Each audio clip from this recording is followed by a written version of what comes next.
తెలంగాణ భవన్లో ఇటు కేసీఆర్ అధ్యక్షతన బీఆర్ఎస్ ఎల్పీ సమావేశం జరగబోతుంది. తెలంగాణ భవన్కు చేరుకున్నారు ఇటు కేటీఆర్ అలాగే హరీష్ రావు. మీటింగ్ తర్వాత సాయంత్రం 6 గంటలకి కేసీఆర్ ఒక ప్రెస్ మీట్ని కూడా పెట్టబోతున్నారు. కేసీఆర్ ఏం మాట్లాడతారనే దానిపై ప్రస్తుతానికి ఉత్కంఠమైతే నెలకొంది. ఇటు బీఆర్ఎస్ మీద కవిత చేసిన సెన్సేషనల్ కామెంట్స్, బీఆర్ఎస్కి సంబంధించిన నాయకులపై చేసిన సెన్సేషనల్ కామెంట్స్పై కేసీఆర్ మాట్లాడే అవకాశం కూడా ఉన్నట్టు తెలుస్తుంది.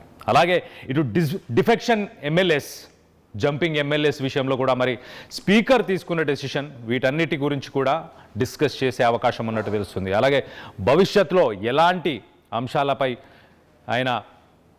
ఎలాంటి అంశాలను డిస్కస్ చేయాలి, ఎలాంటి అంశాలను చేపట్టాలి యాక్టివ్ పాలిటిక్స్కి వచ్చిన తర్వాత, ఇటు నీళ్లు 2.0 సాగునీటికి సంబంధించి, ఇటు కృష్ణా గోదావరి జలాలకు సంబంధించి కావచ్చు, అలాగే ఇటు ఎంపీటీసీ జెడ్పీటీసీ ఎన్నికలను ఉద్దేశించి ఆయన బీఆర్ఎస్ ఎల్పీకి సంబంధించిన నాయకులందరితో మాట్లాడే అవకాశం ఉంది.